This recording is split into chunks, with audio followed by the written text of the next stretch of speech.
प्रणमीय शिरसाणीमिं गुणरायण विभूषणं महावीरम् सम्मतरायण निलयं पयडिसमुकीर्तनं वोच्चम् परम भय सब खंड के कर्म कांड समुदाय सहज अखंडित ज्ञानमय जयवंती जिन राय विघ्न हरन मंगल करन नमो सिद्ध सुखकार नेमि चंद जिन जगतपति साधु वचन गुणधार नेमि चंद जिन जगतपति साधु वचन गुणधार।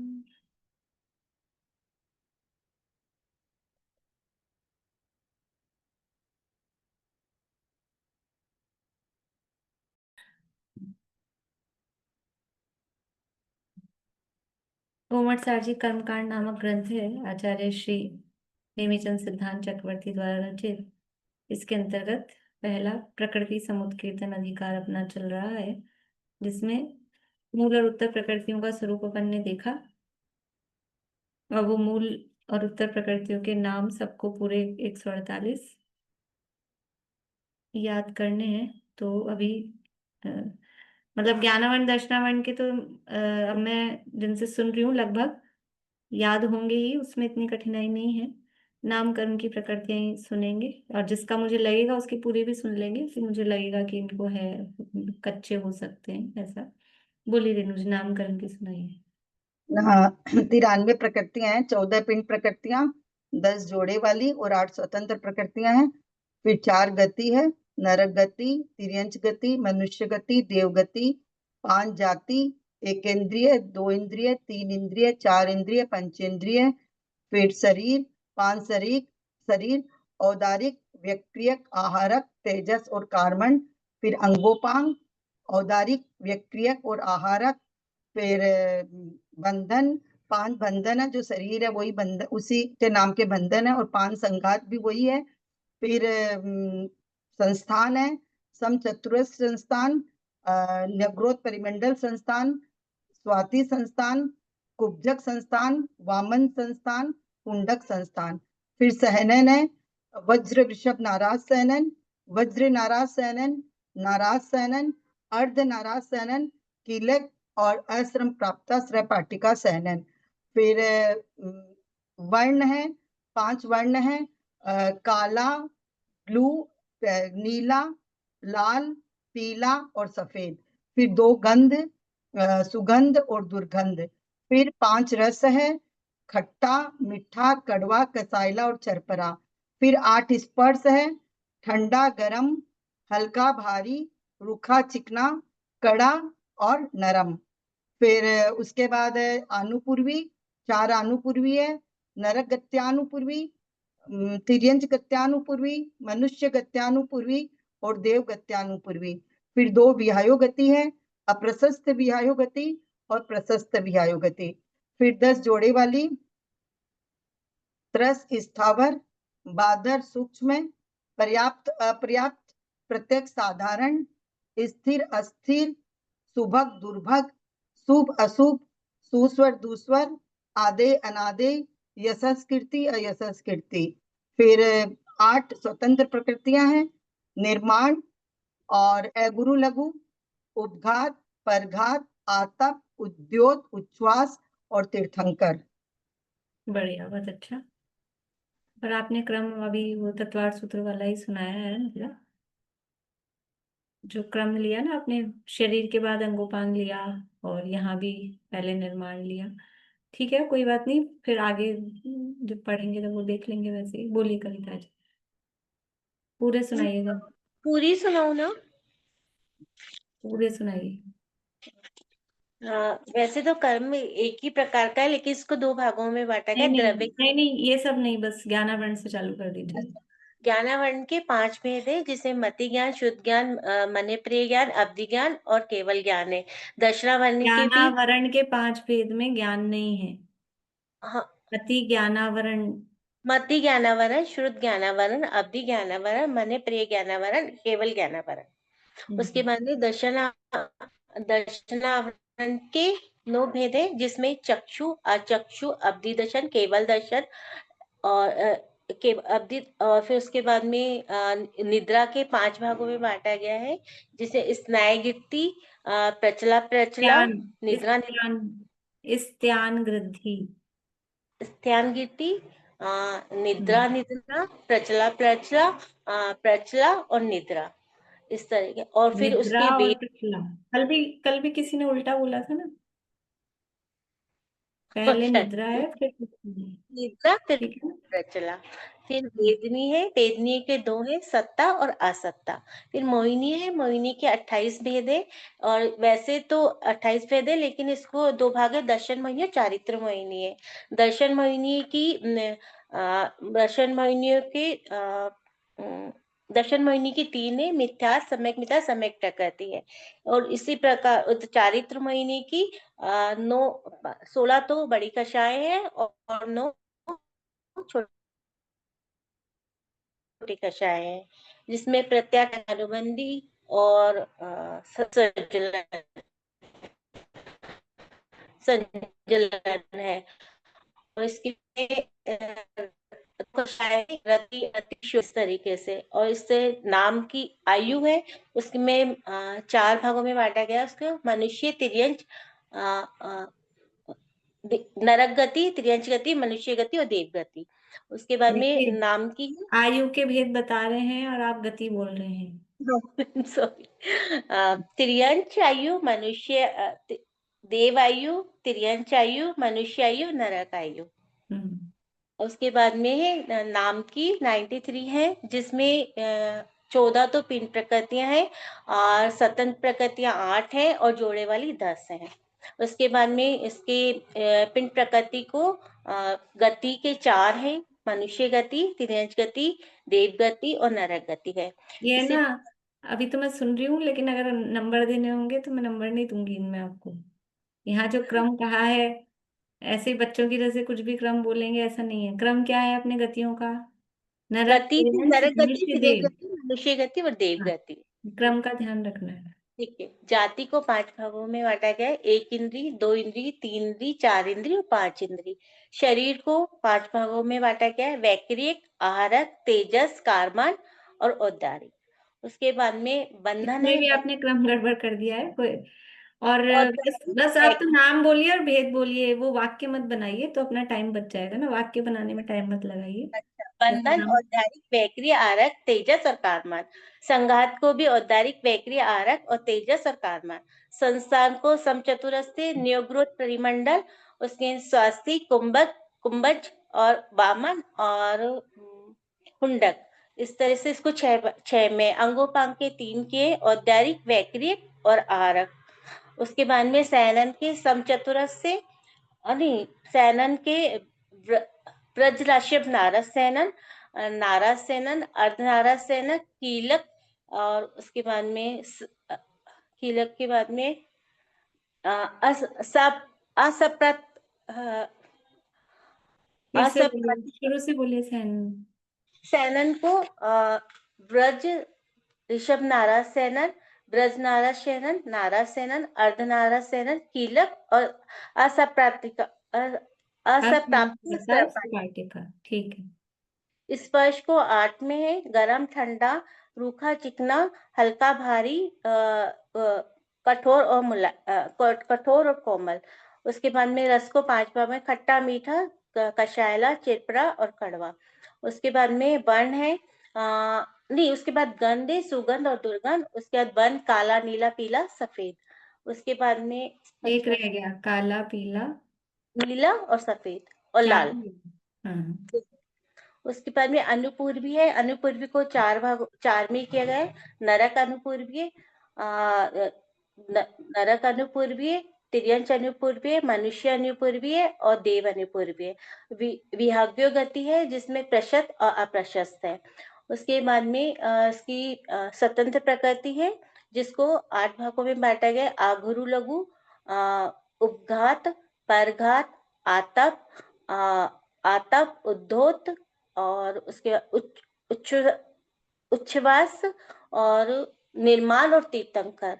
उसके बाद में इसको जोड़े वाली को भी 10 भागों में बांटा गया है, जिसे त्रस, स्थावर, बादर, सूक्ष्म, प्राप्ति, अप्राप्ति, प्रत्येक, साधारण, स्थिर, अस्थिर और स्थिर अस्थिर। उसके बाद में दुस्वर, सुस्वर, दुस्वर, और उसके बाद में शुभ अशुभ,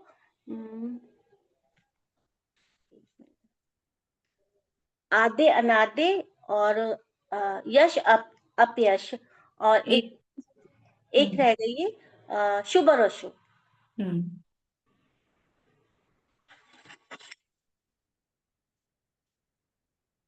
और उसके आगे बाद में गोत्र है। गोत्र को ऊंच और नीच में, फिर अंतराय है, भोग अंतराय, नहीं, वो अंतराय को 5 भागों में है। दान अंतराय, लाभ अंतराय, भोग अंतराय, उपभोग अंतराय और वीर्य अंतराय। ठीक है, बढ़िया। ठीक है, मेन तो ये है आपको जो नाम कर्म किए वो याद रखने हैं। जिनने सुना दिए हैं वो फ्री नहीं हो जाएंगे, हम तो सुना दिए तो चलो छुट्टी। सुनाकर छुट्टी नहीं करनी है। सुनाया है तो ये तो अभी आपने मुझे सुनाने के लिए अभी के अभी समझ लो कर लिया पक्का ऐसा। इसको रोज खुद को याद ही रखना है। ये ऐसा नहीं है कि सुना के फिर भूल, जैसे एग्जाम दे के भूल जाते हैं, ऐसे भूलने वाले नहीं है।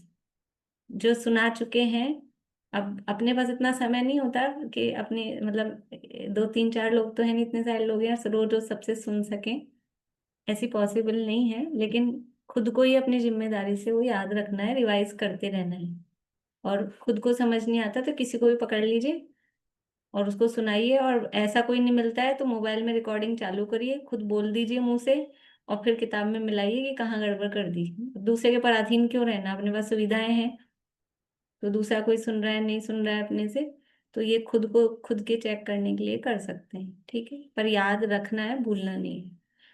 अपनी चर्चा यहाँ चल रही थी कि जो पूरी 148 प्रकृतियां हैं, 148 प्रकृतियों में कर्मों में 3 अवस्थाएं हमने देखी हैं। कौन सी 3 अवस्थाएं देखी हैं? इन कर्मों में 3 अवस्थाएं देखी हैं। कौन सी 3 अवस्थाएं हैं? बंध, उदय, सत्ता। बढ़िया। बंध, उदय, सत्व बोलो सत्ता बोलो, एक ही बात है। ये 3 अवस्थाएं। अब इन 3 अवस्थाओं में कितनी कितनी प्रकृतियां, बंध में कितनी प्रकृतियां होती हैं? बंध रूप अवस्था में, उदय रूप अवस्था में और सत्व रूप अवस्था में। तो बंध और उदय में 2 तरह से उन प्रकृतियों को देख रहे हैं। कौन सी 2 तरह से देख रहे हैं? एक अभेद करके और एक भेद करके। एक जोड़कर कम करके कुछ मिक्स करके, और एक पूरी पूरी सबको अलग अलग गिन के। तो बंध अपेक्षा में, ध्यान से सुनना है, बंध अवस्था में, बंध अवस्था में अभेद अपेक्षा से, अभेद विवक्षा से कितनी प्रकृतियां होंगी? बंध में अभेद विवक्षा से कितनी प्रकृतियां होंगी?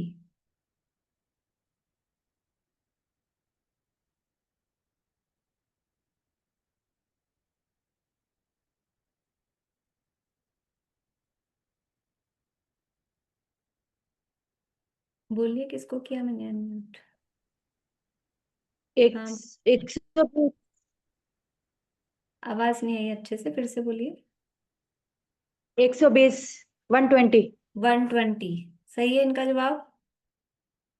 ठीक है, बंध में अभेद करेंगे तो 120, और बंध में भेद अपेक्षा से, बंध में भेद अपेक्षा से कितनी प्रकृतियां होंगी?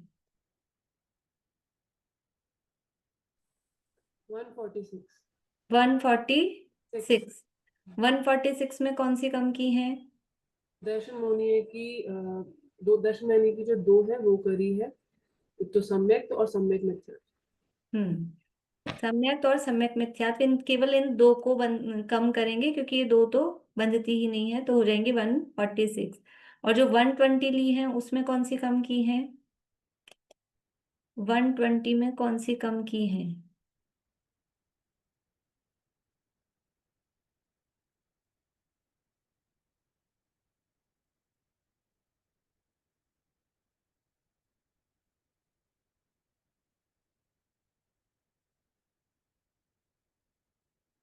रेखा भाभी। शरीर बंधन और संघात, ये सबको ये मतलब 5 ही माना है, 10 मतलब 10 उसमें कम करिए बंधन और संघात की।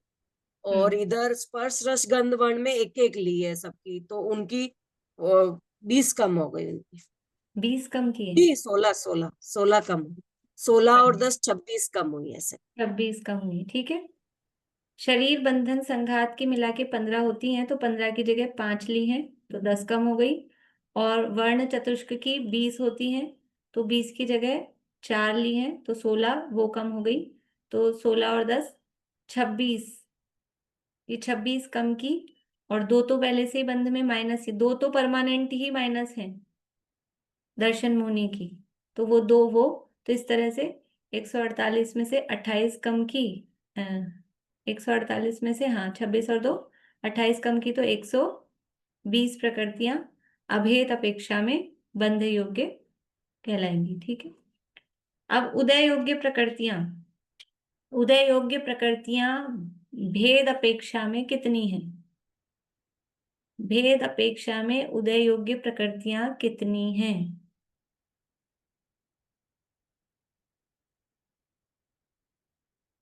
बोलिए सुमन जी। उदय तो 148 का है। हाँ, तो भेद अपेक्षा में उदय योग्य 148 ही उदय योग्य। 148 पूरी है, ठीक है। हम्म।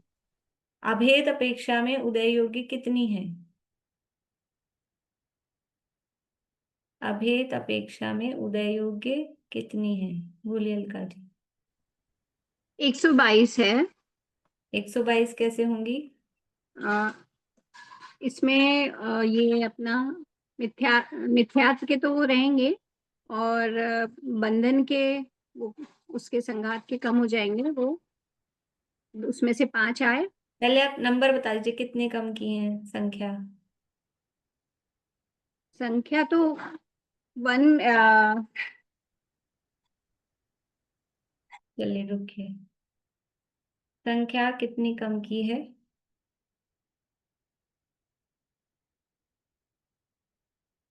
बोलिए रेखा जी। ये 26 कम किए हैं। 26 कम की हैं, ठीक है। उदय में से 26 कम की हैं। कौन सी 26 कम की हैं? एक तो ये शरीर बंधन, और ये शरीर, ये 10 ये कम किए हैं। और स्पर्श रस गंध वर्ण में 4 लिए हैं, उसमें से वो कम किए हैं 16, बढ़िया, ठीक है। 16। तो जो बंधन संघात वाली 10, अब इसको और शॉर्ट में बोलेंगे तो बंधन संघात की 5, बंधन की 5 संघात की 10, और वर्णादि की 16, ऐसे ये 16 अभेद अपेक्षा में कम की हैं, ठीक है। और उदय में तो उनका उदय आना ही है, सम्यक्त और सम्यक मिथ्यात्व का, इसलिए उदय योग्य 122 हैं अभेद अपेक्षा में, और भेद अपेक्षा में उदय योग्य 148 पूरी है। समझ में आ रहा है कि नहीं आ रहा है? किसी को कुछ कंफ्यूजन है? सत्व योग्य प्रकृतियां कितनी हैं? भेद अपेक्षा में सत्व योग्य प्रकृतियां कितनी हैं?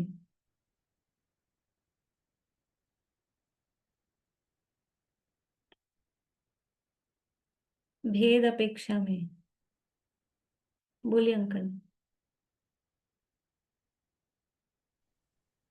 भेद अपेक्षा में 122।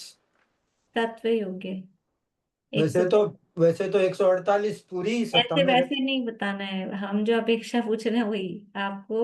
122। 122 अभेद अपेक्षा में, किस में बोल रहे हैं आप? भेद में क्या? भेद में, अभेद में।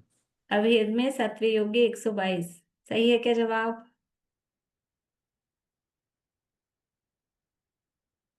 अरे इसमें इसका भी जवाब नहीं दे पा रहे आप लोग। इसमें तो हाँ ना ऐसे करना ना, हाँ और ना।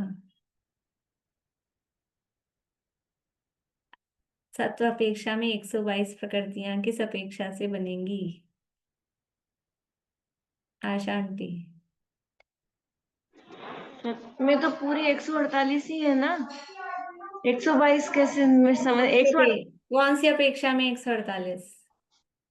भेद उसमें, भेद भेद विवक्षा विवक्षा में। में तो अभेद विवक्षा में सत्व में कितनी है? 148 ही है इधर तो। हाँ, तो जवाब क्या है? सत्व में भेद अभेद का भेद ही नहीं है। हाँ तत्व में तो केवल एक ही अपेक्षा है, 148 ही, सारी ही सत्ता में होती हैं। वहां भेद और अभेद का कुछ चक्कर ही नहीं है, ठीक है ना, वहां ऑप्शन ही नहीं है वो। ये 122 उदय में ही बनेंगे, ठीक है। तो 122 संख्या आ रही है, मतलब उदय योग्य प्रकृतियों की बात चल रही है। 120 संख्या आ रही है, तो मतलब है कि बंध योग्य प्रकृतियों की चर्चा चल रही है। 146 नंबर आ रहा है, तो कौन सी प्रकृतियों की चर्चा चल रही है? 146, 146 नंबर आपको दिया। अब इसके आगे इसका नाम लिखो, कौन सी प्रकृतियां बताई जा रही हैं 146 से कह के? ये भेद विवक्षा में आएंगी 146, क्योंकि इसमें दर्शन मोहिनी की अधूरा, दोनों। अधूरा जवाब है, क्योंकि मत बताइए। जवाब अधूरा है आपका। भेद विवक्षा में आएंगी, लेकिन कौन सी, किस अवस्था में? किस, समझ नहीं आ रहा बोलिए क्वेश्चन। नूतन, नूतन जी बोलिए। मैडम भेद विवक्षा में आएंगी। वही तो जवाब इन्होंने दिया है। नहीं, बंद योग्य में। हाँ, बंद भेद योग्य। विवक्षा में बंध योग्य प्रकृतियां, हाँ, वो बंद। 146 है। पूरा जवाब ये होगा ना, भेद विवक्षा किसकी? बंध की, उदय की, किसकी? तो भेद विवक्षा में बंध योग्य वो 146। 148 नंबर दिया, अब उसके आगे आपको नाम लिखना है। क्या नाम लिखेंगे 148 के आगे? 148, बोलिए कविता जी।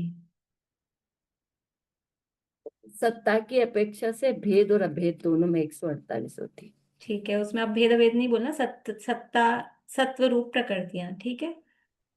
और कुछ बोलिए बबीता जी। उदय योग्य भी 148 रहेगी भेद विवक्षा से। हाँ, तो 148 के आगे हम दो नाम डाल सकते हैं, सत्व रूप प्रकृतियां और उदय रूप, भेद विवक्षा से उदय रूप प्रकृतियां, ठीक है। तो उदय अपेक्षा से भेद, भेद रूप प्रकृतियां, वो भी 148 है। और सत्ता की अपेक्षा से देखा जाए सत्व रूप प्रकृतियां, तो वो भी 148 है, ठीक है। समझ में आई बात? इधर से उधर से चारों तरफ से घुमा फिरा के कर लिया अपन ने। जिनको आ गया उनको आ गया, बाकी कुछ लोग, कुछ लोगों को नहीं समझ आया, ऐसा मुझे समझ आ रहा है। थोड़ा सा या तो क्लास मिस हुई होगी, ऐसा हो सकता है, या एक बार इनको फिर से देखेंगे, या पूरा चार्ट दिया है तो एक बार खुद, जब तक लिखते नहीं है ना इन चीजों को, थोड़ा सा करके नहीं देखते हैं, तब तक क्लियर नहीं होती चीज। तो थोड़ा सा करके देखेंगे, खुद लिख के देखें पहले, तीनों को अलग अलग लिखें।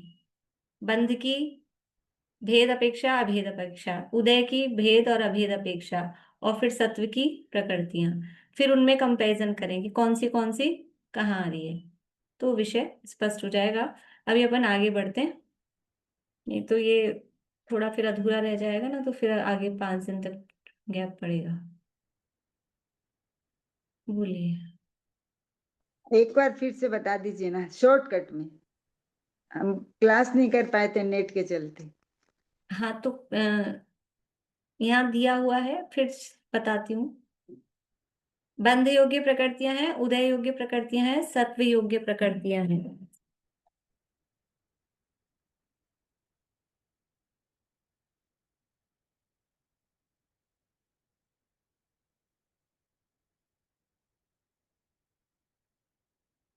ये 3 तरह की है अवस्थाएं। अब बंध में 2 अपेक्षा हैं, एक भेद अपेक्षा, एक अभेद अपेक्षा। भेद अपेक्षा बंध योग्य कितनी है? 146। अभेद अपेक्षा कितनी है? 120। उदय में भी ऐसे ही 2 अपेक्षा लगाएंगे, भेद और अभेद। तो भेद में उदय की कितनी है? 148। और अभेद में उदय की कितनी है? 122। और सत्व रूप प्रकृतियां कितनी है? उसमें कोई अलग अपेक्षाएं नहीं है, भेद अभेद का कोई चक्कर नहीं है, वो है 148, ठीक है। अब ये कैसे आ रही हैं वो सारे, ये इन 6 गाथाओं में दिया है, 5 गाथाओं में। मूलूण पहागी वो तो अलग है गाथा, 5 गाथाओं में ये सारा दिया है। थोड़ा सा गाथा को पढ़ना, जिनको नहीं समझ में आया है एक बार गाथा को पढ़ना, उसके साथ चार्ट दिए हैं उनको देखना, किस प्रकार से हो रहा है, किनको कम किया है, वो आप थोड़ा सा आप देखना। फिर भी नहीं समझ आएगा तो फिर अगली क्लास में देखेंगे। ये क्लियर है ये चीज, ये चार्ट यहाँ दिया है उस हिसाब से यहाँ।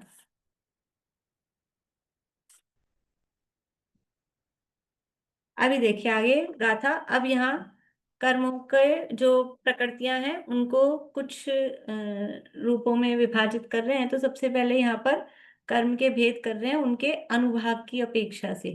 कर्मों में जैसा अनुभाग होता है, अनुभाग मतलब वो जो उनकी फल देने की शक्ति है, तो फल देने की शक्ति के आधार पे ये उनका विभाजन किया जा रहा है। और ये जो विभाजन किया जा रहा है ये घातिया कर्मों में, ये जो विभाजन अभी किया जा रहा है देशघाती और सर्वघाती कर्म की प्रकृतियों को दो भागों में बांटा जा रहा है, देशघाती प्रकृतियां और सर्वघाती प्रकृतियां। तो उसके नाम के आगे ही क्या आ रहा है? घाती। तो किसके भेद हो रहे हैं ये? घातिया कर्मों के ही दो भेद किए जा रहे हैं। घातिया कर्मों को दो भागों में बांटा जा रहा है। घातिया कर्म की टोटल प्रकृतियां कितनी होती हैं? जल्दी से प्लस करके बताइए। घातिया कर्म की टोटल प्रकृतियां कितनी होती हैं?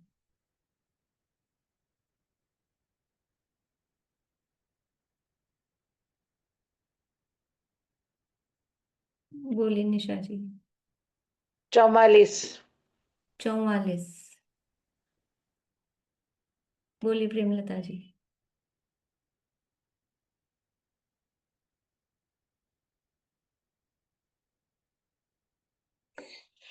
43।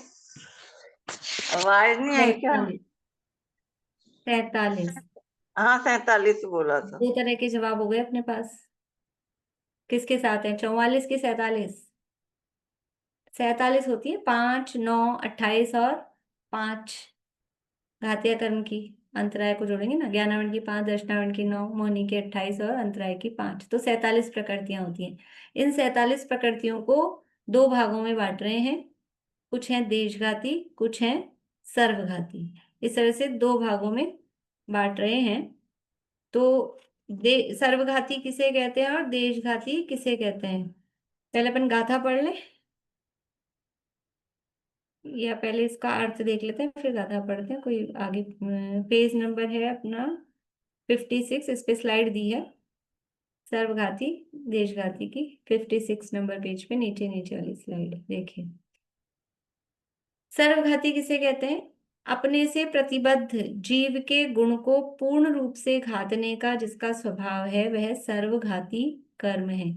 अपने से प्रतिबद्ध जीव के गुण को मतलब उस कर्म से रिलेटेड जो गुण है जीव का, उस गुण को पूर्ण रूप से घातना। मतलब कर्म से रिलेटेड मतलब वो कर्म किस गुण पर अटैक कर सकता है, वो कर्म किस गुण से संबद्ध है, किस गुण को घातने में निमित्त हो सकता है। तो जिस गुण को घातने में वो निमित्त हो सकता है उसको पूर्ण रूप से घात दे। पूर्ण रूप से घातने का जिसका स्वभाव है वह सर्वघाती कर्म है। और देशघाती किसे कहते हैं? अपने से प्रतिबद्ध जीव के गुण को एक देश रूप से घातने का जिसका स्वभाव है वह देशघाती कर्म है। अपने से प्रतिबद्ध का मतलब है अपने से रिलेटेड, कि जो कर्म है जिस गुण से रिलेटेड है। ऐसा अपन निकालते हैं कि सम्यक, सम्यक के विरोधी वर्ड यूज लेती हूँ उसके लिए मैं। सम्यक के विरोधी कौन कौन सी प्रकृतियां हैं, तो उसकी जगह सम्यक से प्रतिबद्ध या सम्यक से रिलेटेड कर्म कौन से हैं, ऐसा भी बोल सकते हैं। आयु से हम इस भाव में जीवित रहें उससे रिलेटेड कर्म कौन सा है, तो उससे प्रतिबद्ध कर्म कौन सा है? आयु कर्म। हमें सुख दुख से रिलेटेड कर्म कौन सा है? सुख दुख से रिलेटेड कर्म कौन सा है? बोलिए, मुझे सुनाई देता है। सुख दुख से रिलेटेड बोलिए प्रतिभा जी। साता असाता वेदनी। हाँ, वेदनीय कर्म, ठीक है ना, वेदनीय कर्म। तो ऐसे उसको रिलेटेड मतलब वो प्रतिबद्ध। तो अभी यहाँ बात चल रही है घातिया कर्मों की। तो घातिया कर्म में जो कर्म जिस गुण से रिलेटेड है, ज्ञानावरण कर्म कौन से गुण से रिलेटेड है? ज्ञानावरण कर्म कौन से गुण से रिलेटेड है? बोलिए आप लोग, मैंने पूछते ही इंतजार आता है जवाब, तो इंतजार मत करिए, मुझे दिखता है। बोलिए। मैडम वो ज्ञान पे जब आवरण पड़ता है ज्ञान से रिलेटेड है। ज्ञान से रिलेटेड है, ठीक है ना। ज्ञानावरण कर्म ज्ञान से रिलेटेड है, दर्शनावरण कर्म दर्शन से रिलेटेड है, मोहनीय कर्म में दर्शन मोहनीय, वो हमारी श्रद्धा से रिलेटेड है। चारित्र मोहनीय कर्म वो चारित्र से रिलेटेड है। अंतराय कर्म है वो वीर्य से रिलेटेड है। तो ये गुण है, ये जीव के गुण है ना, ज्ञान, दर्शन, श्रद्धा, चारित्र, वीर्य, ये जीव के गुण हैं। तो अपने से प्रतिबद्ध जीव के गुण को पूर्ण रूप से घातने का जिसका स्वभाव है, जो गुण है उससे रिलेटेड, उसको पूरा का पूरा घात कर दे, पूरा का पूरा ढक दे, कुछ भी उसका अंश प्रकट न होने दे, वो कर्म कहलाता है सर्वघाती प्रकृति। वो प्रकृति क्या कहलाती है? सर्वघाती प्रकृति। और जो उससे रिलेटेड गुण को पूर्ण रूप से नहीं ढक पाए, पूर्ण रूप से उसका घात नहीं कर पाए, एक देश यानी पार्टली, आंशिक, कुछ कर पाए कुछ नहीं कर पाए, उसको बोलते हैं एक देश। तो एक देश रूप से घातने का जिसका स्वभाव हो वह देशघाती कर्म है। इस तरह से दो रूपों में कर्म को बांट रहे हैं। कौन से कर्म को बांट रहे हैं? घातिया कर्म को। 47 प्रकृतियां हैं, 47 को दो भागों में बांटेंगे, आधे आधे कर दें, कितने होंगे आधे आधे? 23.5 साइड 23.5, तो ऐसे तो आधे होंगे नहीं। तो किस तरह से उनके स्वभाव को देखते हुए ही यहाँ बांटा जा रहा है। गाथा नंबर 39 है। गाथा पढ़ते हैं, दीपिका जी बोलिएगा पीछे। और गाथा के संबंध में मैंने आपको बता दिया, जो यहाँ नंबर डला है गाथाओं में 38 और 37 नंबर सही है, लेकिन इनको छापा आगे पीछे है यहाँ पर प्रकरण के हिसाब से। पर वो जो नंबर डला है, यानी 36 के बाद 37 जो आएगी, वो जो 37 जिस गाथा पे डला है वही है वो, लेकिन पीछे छापी है, मतलब आगे बाद में छापी है। और यहाँ क्रम में 38 नंबर वाली छापी है, वो प्रकरण के हिसाब से तीनों गाथाएं एक साथ आ जाए इसलिए। 39 नंबर की गाथा है, केवलनाणावर्णम् केवलनाणावर्णम् दंसण छक्कं कसाय बारसयम् दंसण छक्कं कसाय बारसयम् मिच्छं च सवघादि मिच्छं च सर्वघादि सम्मामिच्छम् अबन्धम्मि सम्मामिच्छम् अबन्धम्मि केवलनाणावर्णं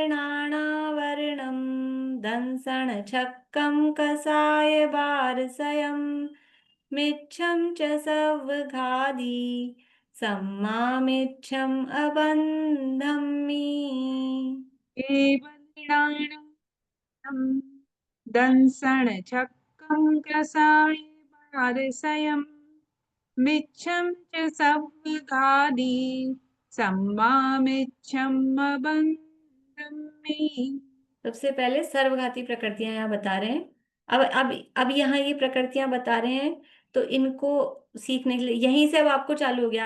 आपको यदि नाम याद हैं प्रकृतियों के, तो अब आपको ज्यादा मेहनत की रटने की जरूरत नहीं होगी, आसानी रहेगी। और प्रकृतियों के नाम याद नहीं होंगे और स्वरूप याद नहीं होगा, तो फिर समझ में नहीं आएगा, रटन विद्या करनी पड़ेगी, और फिर वो रटा हुआ ही रहता है, वो याद नहीं रहता है ज्यादा दिन तक। तो क्या कह रहे हैं यहाँ पर?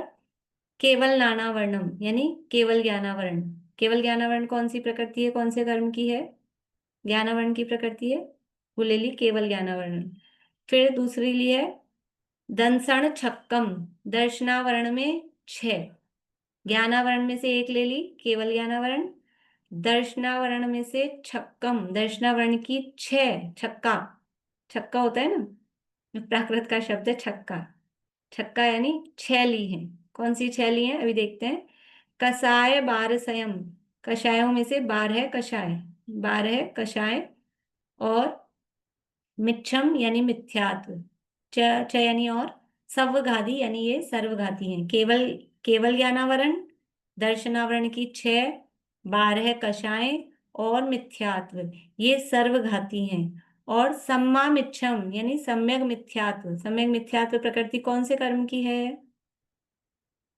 सम्यक मिथ्यात्व कौन से कर्म की प्रकृति है? मैं ये देखती हूँ कि किसका हाथ खड़ा नहीं है। सम्यक मिथ्यात्व कौन से कर्म की प्रकृति? बोले रजनी जी। मोहनी कर्म की। मोहनी कर्म की, पर अच्छा जवाब नहीं लग रहा ये, और पर्टिकुलर बताइए। मोहनी कर्म बहुत बड़ा है। मोहिनी कर्म की दर्शन चारित्र की। दर्शन चारित्र दोनों नहीं, दर्शन हाँ, मोहनी की। दर्शन मोहिनी की। ठीक है, हाँ, दर्शन मोहनी की प्रकृति है। ठीक है, अपन देख रहे हैं केवल ज्ञानावरण, वो ज्ञानावरण की ली, दर्शनावरण में 6 ली। कषाय बारसायम, ये कौन से कर्म की प्रकृति है? कषाय बारसायम, 12 कषाय कौन से कर्म की प्रकृति है?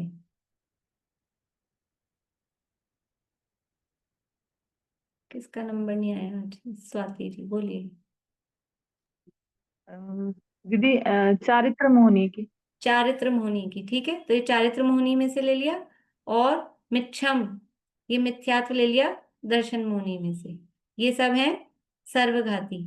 और सम्मा मिच्छम अबंधम्मी, जो सम्यक मिथ्यात्व है वो अबंधम्मी यानी अबंध की अपेक्षा, क्योंकि सम्यक मिथ्यात्व का बंध नहीं होता, इसलिए उसको बंध में तो नहीं गिन रहे, लेकिन उदय तो उसका होता है, तो अबंध वर्ड लिया है। अबंध की अपेक्षा से देखें तो सम्यक मिथ्यात्व भी प्रकृति कैसी है? उदय में आएगी तो फल तो देगी ही ना, तो फल किस रूप में देगी?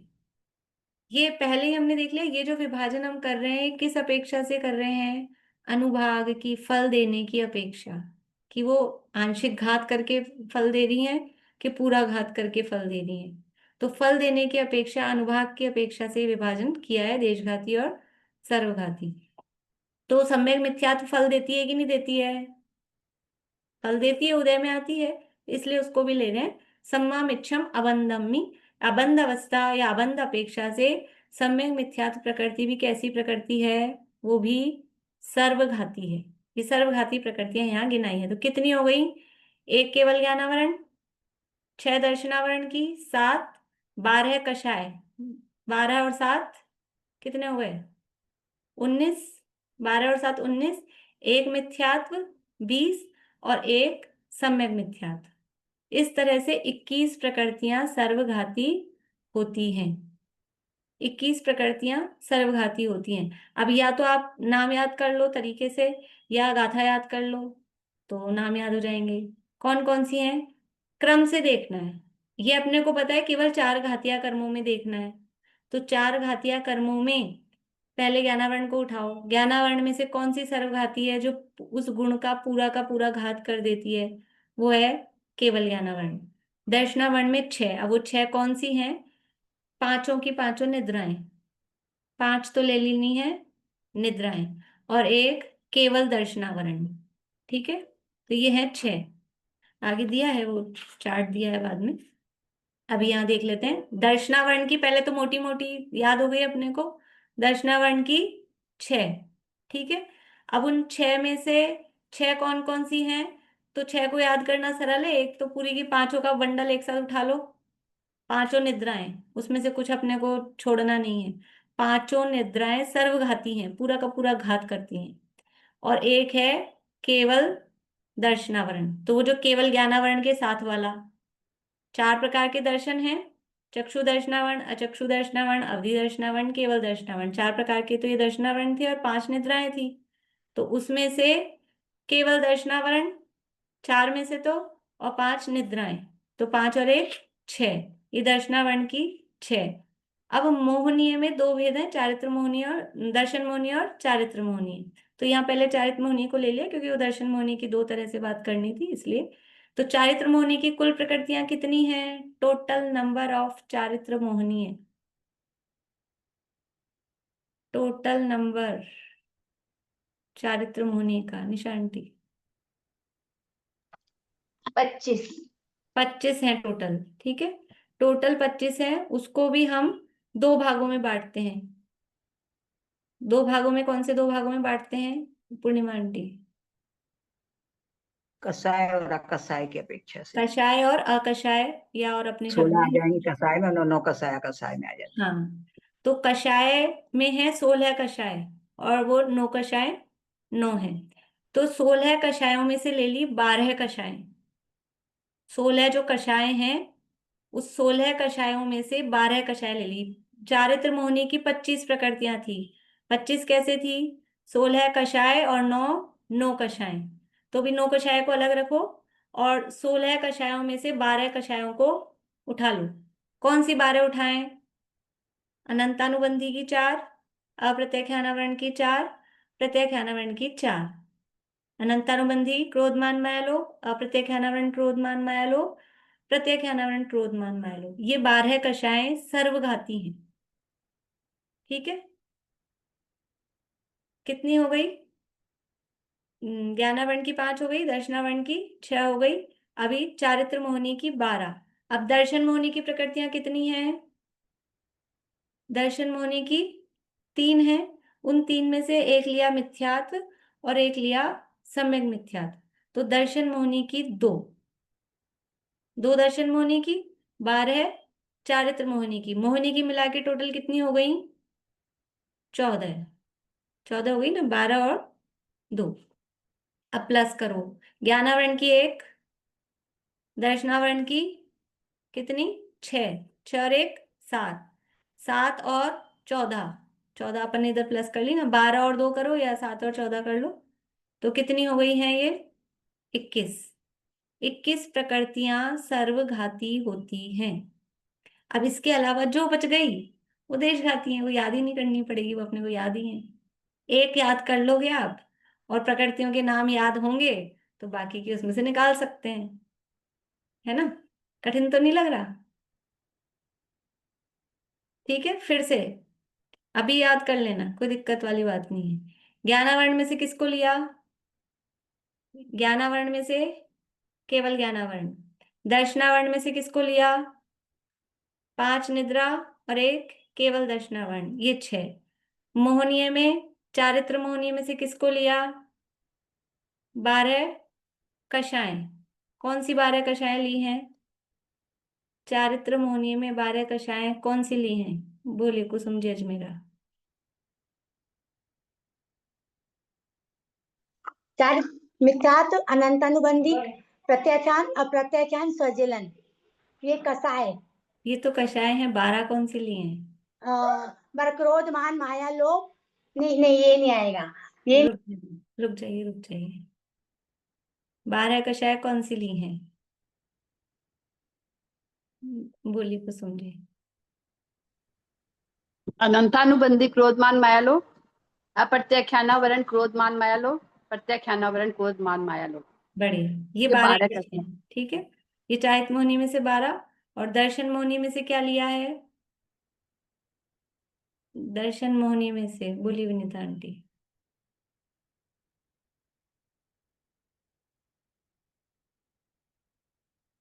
बोल रहे हैं आप विनीता आंटी? क्या? हाँ हाँ जी, बोलिए। हाँ जी, अब आई आवाज? हाँ आ रही है, बोलिए। मिथ्यात्व और सम्यक मिथ्यात्व। मिथ्यात्व और सम्यक मिथ्यात्व, इस तरह से ये कितनी प्रकृतियां हो गई हैं सर्वघाती प्रकृतियां?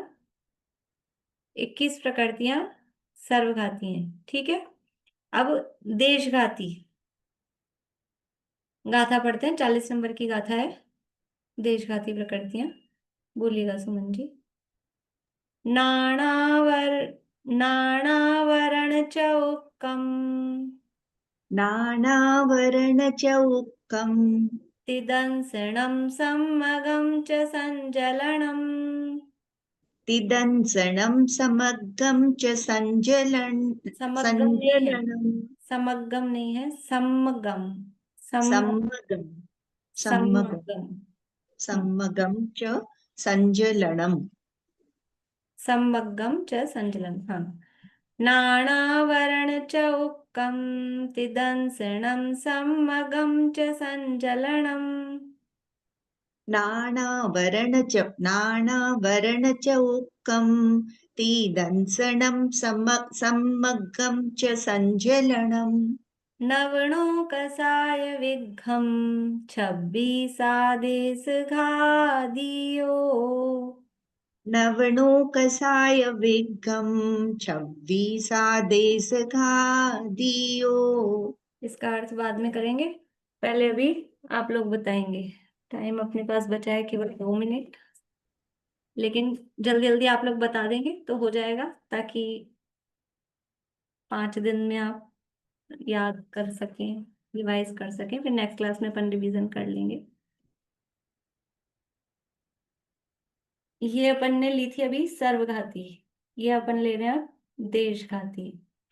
ज्ञानावरण में से सर्वघाती में क्या लिया था? केवल ज्ञानावरण। तो अब कितने बच गए? सबको जवाब देना है, चाहे मुंह से बोल ले या चाहे उंगलियों से आता हो। बढ़िया, 4 बच गए। मति ज्ञानावरण, शुद्ध ज्ञानावरण, अवधि ज्ञानावरण, मनःपरे ज्ञानावरण। ठीक है, ये 4 हो गए। जो सर्वघाती नहीं है वो देशघाती है, तो ये 4 हो गई देशघाती। दर्शनावरण में से कितनी ले ली थी अपन ने? 6 ले ली थी। 5 निद्राएं तो ले ली पूरी। अब क्या बचे? एक केवल दर्शनावरण ले लिया, तो अब कितने बच गए? त्रिदर्शनम। कौन कौन से 3 दर्शनावरण बच गए हैं? चक्षु दर्शनावरण, अचक्षु दर्शनावरण, अवधि दर्शनावरण। अब दर्शन मोहनी पहले ले लेते हैं। दर्शन मोहनी की कुल कितनी है? 3। 3 में से कितनी ले ली सर्वघाती में? 2। मिथ्यात्व ले ली और सम्यक मिथ्यात्व ले ली। कौन सी बच गई? एक सम्यक प्रकृति, वो है देशघाती। चारित्र मोहनी में से, चारित्र मोहनी के 2 भेद है ना, कषाय वेदनी और नो कषाय वेदनी। कषाय वेदनी कितनी है टोटल? कषाय वेदनी टोटल कितनी है? 16। ठीक है, टोटल 16 है। उस 16 में से कितनी ले ली अपन ने? 12। तो 4 तो वो बच गई, यहाँ अपन ने 12 ले ली, यहाँ 12 ले ली। 4 तो कौन सी बची? संजुलन, क्रोध, मान, माया, लोभ, ये 4 कषाएं। और कौन सी बची? 9 नो कषाएं। ठीक है, तो ये 13 यहाँ पर चारित्र मोहनी की आ गई। 4 संजुलन और 9 नो कषाएं। जो देशघाती नहीं है वो सर्वघाती है। दर्शन मोहनी में नहीं, दर्शन मोहनी तो हो गया ना, चारित्र मोहनी की हो गई। अब कौन सा कर्म बचा है घातिया कर्मों में? अंतराय। अंतराय बचा, ज्ञानावरण, दर्शनावरण, ये मोहनी है, और फिर अंतराय। अंतराय की कितनी प्रकृतियां हैं कुल? सर्वघाती में कितनी ली थी? सर्वघाती में कितनी ली थी? सर्वघाती में 0 ली थी, ली ही नहीं थी। किसी को विचार ही नहीं आया, अरे अपन अंतराय को तो भूल ही गए, उसको तो लिया ही नहीं, उसमें से तो कुछ उठाया ही नहीं। ये सर्व, वो बेचारा सीधा है, वो सर्वघात नहीं करता। अंतराय कर्म सर्वघाती नहीं है, एक भी प्रकृति उसकी सर्वघाती नहीं है। तो पांचों की पांचों किस में आ गई? देशघाती। इसीलिए तो उसको लास्ट में ले जाके रखा है घाती आघातियों के साथ, क्योंकि उसमें सर्वघाती है ही नहीं। तो कितनी हो गई? 4 3 7 और 1 8, 13 और 8 21 और 5 26 प्रकृतियां ये अपनी देशघाती। तो याद करने का तरीका इस तरह से, एक एक साइड का अपने को याद होगा तो दूसरी प्रकृतियां याद हैं टोटल, तो दूसरी साइड का अपने को आ जाएगा। इस तरह से आपको, ये तो मैंने बनाया है शॉर्ट, मतलब ऐसे आप लोग खुद अपने हाथ से बनाना, भले ही किताब में है, अपने हाथ से लिख के, अरे ये ऐसे शॉर्ट में नहीं, पूरे नाम लिख लिख के अपने हाथ से बनाएंगे तो उसका फल अच्छा मिलता है। उसका फल ये मिलता है कि अपने को ज्ञान बना रहता है, याद रहता है, याद होता है। इसका ये खादीवि अगाधिम वाणिसे समगाधने असकादो नामति अनिमितादो विक्रम पड़िदम अगाधि चरिम, इसलिए ये नहीं है। हाँ, देखिए अब गाथा का अर्थ एक बार अर्थ कर देती हूँ, फिर बाकी जो बच गया है वो अपन नेक्स्ट क्लास में कर लेंगे। अब मतलब बात तो अपनी हो गई है, लेकिन ये पढ़ना पढ़ना रह गया है। नानावरण चौक्कम, ज्ञानावरण की चौक्कम यानी ज्ञानावरण का चौका, यानी 4। कौन सी? मति ज्ञानावरण, शुद्ध, अवधि और मनःपरे ज्ञानावरण। फिर तिदंसनम, दर्शनावरण की 3। सम्मग्गम यानी सम्यक्त प्रकृति, और संजलन, संचलन, क्रोधमान, मायालोभ। नवनो कषाय, नौनो कषाय, और विघ्घम, विघ्घम यानी अंतराय, विघ्घम पड़िदम है ना, विघ्घम यानी अंतराय कर्म। तो अंतराय की पूरी 5, ये देशघाती प्रकृतियां है। इस तरह से ये देशघाती और सर्वघाती का विभाजन। अब इसके संबंध में जो विशेष वगैरह है वो अपन अगली क्लास में करेंगे। फिर इसके बाद में इनका प्रशस्त और अप्रशस्त रूप से विभाजन, वो भी देखेंगे। अभी यहीं पूरा करते हैं, किसी को कुछ डाउट हो तो पूछिए। नहीं, चलिए, जिनवाणी स्तुति निशांटी बोल सकेंगे आप?